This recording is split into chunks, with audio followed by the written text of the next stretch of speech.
used to skateboard. That's why Nail the Trick has skateboards at the end, because it's a huge part of not necessarily my life's culture, but I just love the culture of skateboarding so much, and just kind of like the rebellious slash there's no rules that exist unless you make them for yourself kind of attitude, right? Not to say that I'm like an anarchist or anything like that, because I'm definitely not. But it's more so like in the confines of content creation, it's like for skateboarding, it's like, wouldn't it be sick if I just did a backflip over a taxi? It's like, yeah, it would be sick, but why the fuck would you do that? It's like, well, why the fuck would I not do that? You know, kind of that mentality. Same thing for the YouTube channel. It's like, wouldn't it be crazy if I just did a series on this for literally no reason? It's like, yeah, but no one asked you to do that. It's like, well, yeah, no one also asked me to not do this. So I'm just going to go ahead and do this and see what happens, right? That's just the approach to a lot in skateboarding. The culture behind, I'm just going to do this because it's probably going to be sick, or it might not be. I'm just going to try it anyway, though. There's not a rule to say, yeah, no one wants you to do this, therefore if you do it, it's bad. It's like, no, that's not how it works. As far as tricks, if you're like vandalizing shit, that's different. Like, we get what I'm saying, though. Bro, Rodney Mullen, for example, wouldn't it be sick if I just did a handstand on my fucking skateboard into a finger flip primo manual for no reason? It's like, yeah, it'd be sick and probably impossible. It's like, says you, watch this. He just does it. It's like, all right. Oh, man. Yeah, and that's the thing too, bro. Unfortunately, with the way that Smash is, a lot of people, when they grow up away from Smash, they just leave Smash. But as a content creator, there'll be viewers that grow up with me, but it hasn't really been long enough. I haven't been around on the scene for 15 years. I'm relatively new, right? So if you're someone who's like, oh, I met Larry Lurr when I was 14 and now I'm 25, you know? It's like, so I've known him almost my whole life. It's like, yeah, so if his content or his stuff with him has changed, like, yeah, he's a friend of yours at that point, right? I mean that if you know your audience is difficult, or it's difficult to start a project from scratch for the preemptive judgment of that audience. No, yeah and no. Like, I've done it anyways, bro. Like, as far as my channel with regards to Smash in general, I've done like 10 different series. They've all been so different too, right? And you could say that's a good thing, or you could say it's a bad thing. Sometimes you gotta just try shit until you find something that sticks. Some cases, the thing that sticks also dies, right? Like, there's a huge asterisk beside my channel as well. One of the biggest things for sure is the fact that the pandemic happened and all the bad shit happened with the allegations. If that stuff didn't happen, then it'd be totally different. It's a work in progress. And like I've said too, like the biggest thing besides the pandemic and stuff holding me back is not having legacy. Legacy is the biggest thing ever. There's a reason why MKLeo could put out a YouTube channel with one shitty video on it and get 20,000 subs in 8 days. It wasn't because it was the best video anyone's ever seen that changed their lives. It's because it's MKLeo. This is what it is, right? He has legacy on his side, right? If ZeRo came back and did an apology, of course there's going to be the minority of people that are all mad at him and whatever, but a massive majority of people would be very, very happy that he came back. Just like even to this day, I'm sure there are people that are not happy that Nairo is back. It's like, even if he was not wrong, it's like, oh, well, he was wrong at the time and I'm just mad and I don't want to give in to being wrong, so I'm just going to say I still hate him. It's like, okay. But Nairo coming back was nothing but a positive. Yeah, the man's pro and #1 in the world. Exactly. It makes sense and it's totally fair. Right? He's done other things to build up his legacy so people know who he is and know that he's a good player and people respect that. So it's like, okay, well, I'm just going to follow him because why would you not? You know? I don't have that. And I know that. I've known that for a long time, that I don't have the ability to be like, all right, guys, I'm going to make a new fucking, I don't know, TikTok. Bam, here you go. 18,000 followers in 1 day. That's just not going to happen. And yeah, that's the thing. That's why I'm still trying to test things out, right? I have a bunch of different video ideas. Some of them I'm going to be falling back onto. Like, so with Frenzy Light, he has the bread and butters videos. And for me, I actually forgot that I did this because I've done so many different things, but I have kill confirm videos. With the video is literally like 1.5 minutes or 2 minutes long, and it's just kill confirms with a certain character. So I've done a Falco one and a Captain Falcon one. And they actually have decent views. They have like around 10,000 views each. That's the thing. Everybody's like, believe the victim against Nairo. And he got finessed like badly, bro. Ruined his reputation, ruined a lot of his social media, got him banned from Twitch, and say, oh yeah, it wasn't true. So he did all that with zero research. He's a bunch of fucking idiots and dumb little kids. It's like, all right, if that shit ever happened to me, bro, I wouldn't even like beg to come back. I'd just be like, yo, I'm out of here, bro. I'm never coming back to the scene. If people are actually gonna try and finesse me like that fast, nope. See you guys, GG. Silence tell you. Yeah, and that's the thing. That's why you have all this fucking stupid cancel culture saying the government or the police aren't doing it fast enough. We know what's right. I'm 16. I know exactly how things should be. It's like, all right, definitely a smart person, bro. Social law, not to mention fucking Twitter, bro. Like, Twitter shares 1.5 brain cells across the entire platform. It's one of the most cancerous places in the entire world. So the fact that people actually listen to that shit, it's like, bro, it's not even the Smash scene. You can go to anything, any scene, go to any comment section on literally anything for Twitter, and you will devolve within seconds, literally. No, bro, most people should never talk. Most people are idiots. Honestly, why not? If you came back, you have the chance to talk your version of the story. No, I know you could talk your version of the story, but it's like so much damage has been done in the aftermath. It's like, all right, at the point of his career and the reputation that he has and the money that he has, I'd be like, Smash scene is too small for him. He is doing the Smash scene a service by being in the Smash scene. He can go somewhere else and be way more successful. Way more successful. Like, not even trying. It's like, that's what I'm saying. The plateau of Smash Ultimate content creators, there's not really a lot more for him to get, right? Not to mention the prize pool from tournaments and all that kind of stuff. It's like, all right, I'm not sure what other things he really likes. But let's say if he got picked up by some other esports team and he started playing a different game that actually had real money at their tournaments. It's like, bro, why are you breaking your goddamn back out here for 12 grand at Evo? You know, people play at Evo for $1 million, right? Like Fortnite or Call of Duty or League of Legends. It's like, bro, you already have a name. And if you're moderately good, you can get picked up just by your fame, right? Then you can go into another scene. It's like, yo, if he's actually low tier or low key godlike at literally anything else that has a real prize pool, it's like, yeah, I'll see you guys later. If you guys are gonna try and ruin my fucking life, I'm not gonna come back here, fix everything to then basically make no money and also have that looming over my head that people are just waiting to pull the trigger on me again. It's like, nah, see you guys, not a chance. We out of here. It's like, yeah, he would have been a regular size fish in a regular size pond if he went somewhere else versus being like top 2 in the world or top 3 in the world for Smash. But it's like, being top 1 or 2 in the world for Smash doesn't really even mean that much. Like I said, bro, like think of it this way. There are people in the Call of Duty community or Halo community or League of Legends community that have hundreds of thousands of subs, if not millions of subs, and no one knows who they are. That's considered average for them. Average is having 1 million subs or having 900,000 subs, or like Minecraft, same thing. It's like, the idea of being in Smash is such a bubble. To us, having 100,000 subs is like amazing because like only a couple people have that. 100,000 subs is like Esam, Cosmos, fucking Beefy Smash Dudes, Izza, Zach Ray, Larry Lur's like 94K. But like, bro, there are big players who have basically nothing. Like Tweak is at like 46K.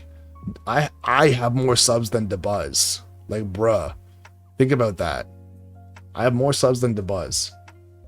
For these guys, they went somewhere else where there's just a different scene or like an older scene and there's more money to be made, or a bigger scene, so they could be doing so much better, right?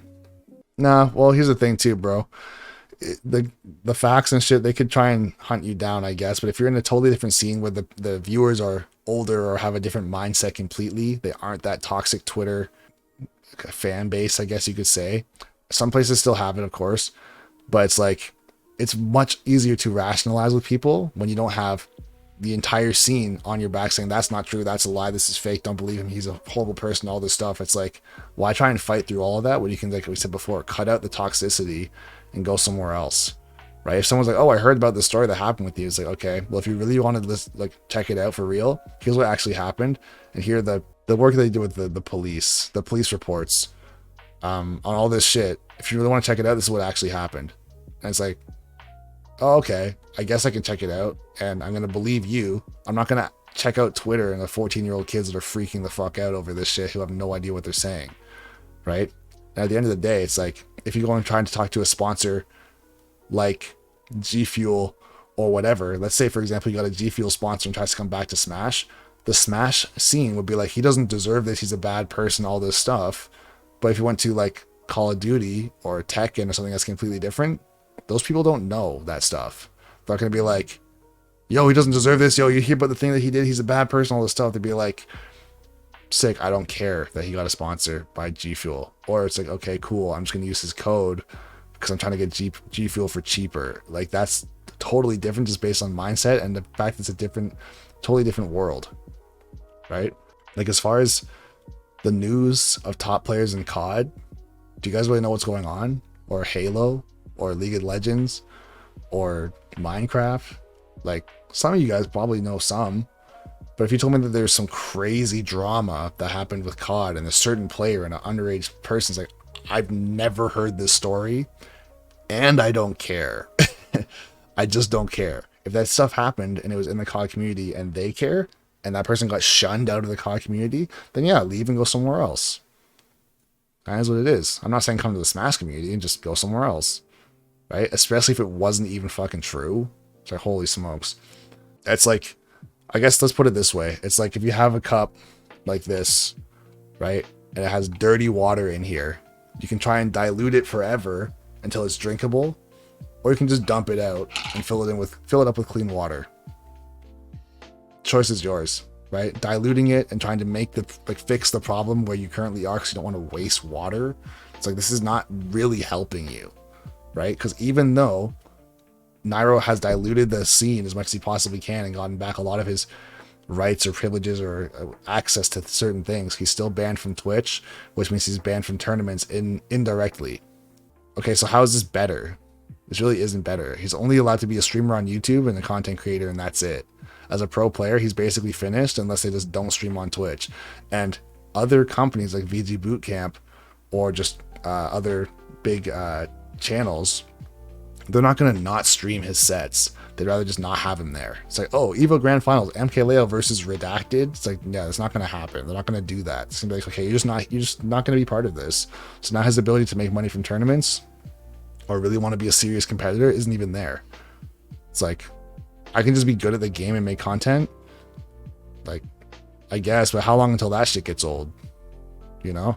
Especially if you're someone who was a pro player. If you're me, who was never MKLeo, Tweak, ZeRo level, then doing what he's doing is totally fine. But if you have the ability to be more than that, and you have been more than that, and having someone tell you that you're not allowed to be more than that, you're going to say, fuck you guys, I'm out of here, bro. And if you don't, then you're stifling yourself for no real reason. You don't have to do that. You could just go somewhere else and do your own thing. That's what I would do. I'd never let someone just control or say, oh, you're not allowed to do this because those people said so. It's like, all right, while you have a fit and try and control me, I'm just going to go over here and I'm never coming back. I will never come into your space ever again. But I also don't want to be in your space ever again. I'm going to be in this space instead. So you won, but you lost. You know? That's just kind of what it would be. Changing is more simple? I guess so. But he really had to fight really hard to come back. Like, I don't know. Whether or not it's worth it, that is yet to be seen. If he somehow gets unbanned from Twitch and all that shit, then sure. I can understand it. I can see, like, if those things got lifted, then I guess it'd be slightly worth it. But even still, it's like, if I was ZeRo, in ZeRo's position right now, with the hate or whatever that he has, even from a small minority of people that are going to make his life way harder than it has to be, it's like, nah, bro, I'm out. I'm going to do my own shit. Like, even for ZeRo, he was never banned from YouTube. He can still put out YouTube videos, but he's afraid to put out videos on YouTube because of how he thinks people are going to react. It's like, Logan Paul recorded a dead body and put it on YouTube and isn't banned from YouTube. He's not banned, bro. like ZeRo could be putting up videos, but he thinks that the stranglehold of the Smash scene is stronger than his ability to break through and do something else. If I was ZeRo, here's the thing that's actually insane to me, as to how fucking hypocritical the entire scene is. If ZeRo actually killed himself, everyone would be sad, and everyone would be like, oh, well, we didn't want him to do that. We're just mad at him. It's like, oh, well, now it's too late. Think about Etika, same thing. Everyone was mad at him, everyone hated him, all this shit, until he killed himself, and now everyone's sad. It's like, what did you think was going to happen? You can just harass somebody until they die, and then just say, oh, I was kidding, don't do it. It's like, that's not how it works. Yeah, for ZeRo, if I was in his position, I would be like, all right, you guys have had enough control over my life for a long enough time. I'm just going to do what I want to do. And if people still follow me, it's going to happen whether I do nothing or do something. So I'm going to look out for myself, take care of myself. If I'm single at this point, because that kind of is what it is, and my girlfriend leaves, then GG's, It sucks, but it is what it is. And she doesn't have to stay with him or anything like that. But it's like, if you cancel ZeRo successfully, what do you gain individually? The answer is really nothing. A lot of the people that canceled ZeRo had never met him, had never cared to meet him, never watched his content, or did anything. They're just bandwagoners who are like, oh, you're all mad? I want to be mad with you, so we're all just going to be mad. It's like, all right. So if I was ZeRo, the fact that he was basically breaking out at that point and doing like motocross shit and just other stuff, it's like, yeah, I'm going to make a motocross channel. And I'm also going to do a self-help channel and try and just become a better person. And if people want to be part of my journey for that, then that's what I'm going to do. If you're mad at me for monetizing it, then pay for my life and I won't monetize this because I still need to stay alive. Yeah, people were virtue signaling. That's what it is. Validation from strangers was just virtue signaling. See how good of a person I am? I hate ZeRo too. You hate ZeRo? We're on the same team. I don't want to get caught up as someone who cares about somebody else ever. I'm just going to be a bad person. I'm going to make sure that we all hate the same bad person, I should say. So here's the thing. I can say this.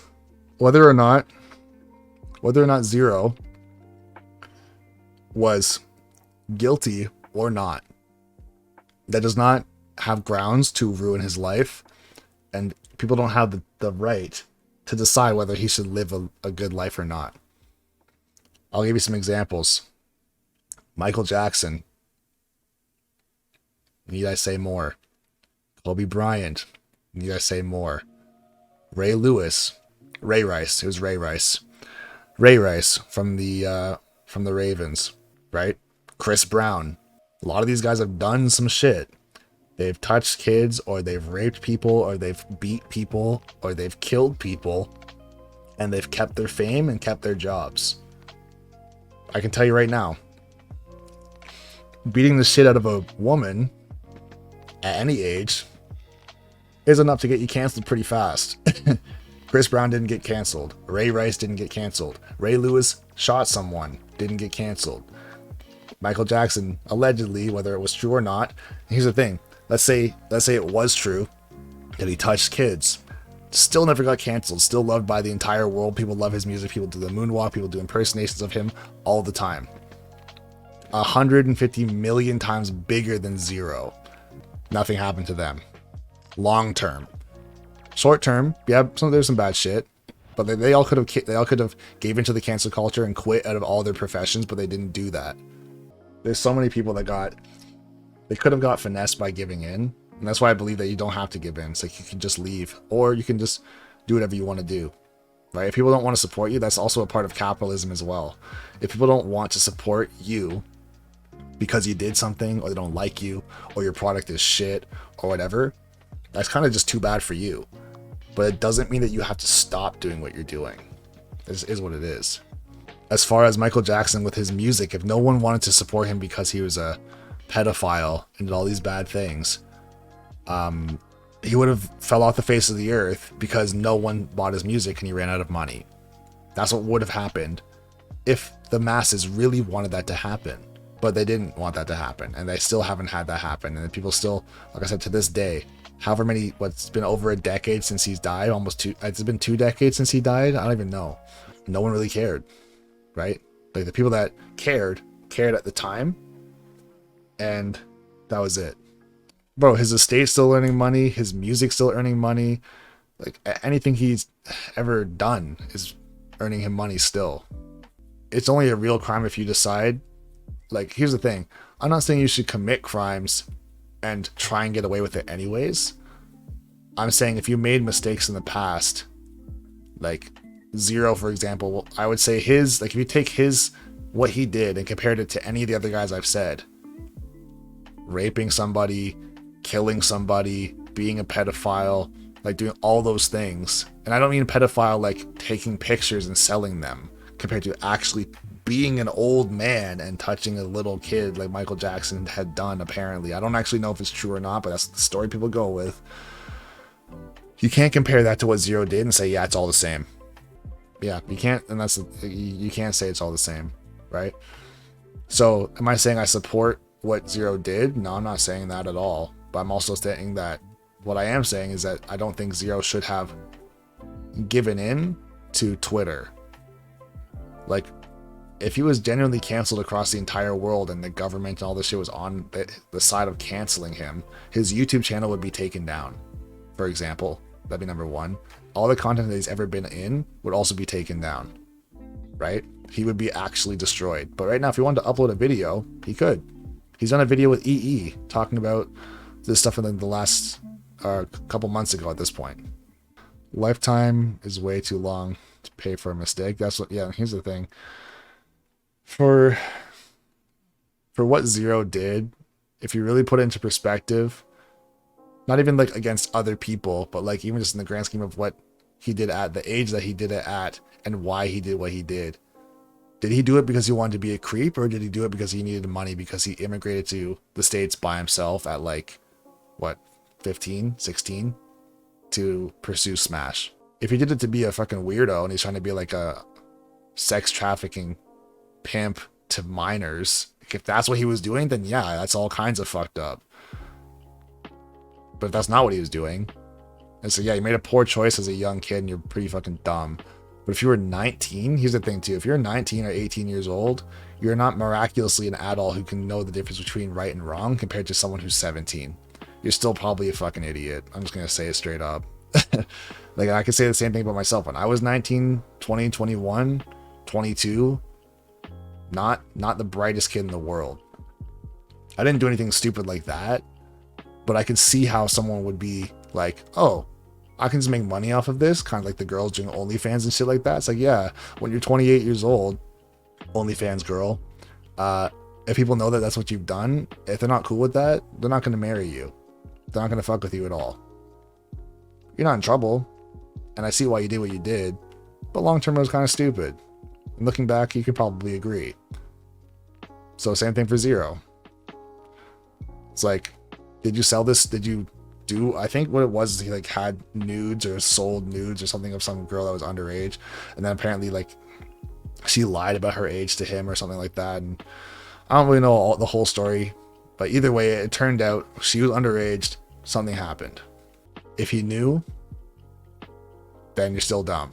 But also, even if you are 18 or 19 and someone is 17, that counts as doing stuff with a minor. But you don't even think about that. It's like, okay, so I'm 1 year out of high school, and and let's say I'm dating a girl that's in grade 12. That's sleeping with a minor. So what if I was in a relationship while we were in high school, my birthday happens, and they're younger? Do I have to now break up with my girlfriend? Like, I know there's the whole consent and all that stuff too, but like a lot of people don't even take that into consideration with how they act as far as the ZeRo situation, right? I'm not saying that there was the whole consent deal, but like there's so many blurred, stupid lines in that whole discussion. And it's like, yeah, like I said, the judgment or the judgment call made on his part to do what he did, if he did it solely from a purpose of, I need money, it's like, yeah, I could see it. I can 100% see it. Same thing like when girls become strippers. I need money. It's like, it's not illegal to be a stripper. It's like, did you really think that was the best idea in the world? Really? Probably not.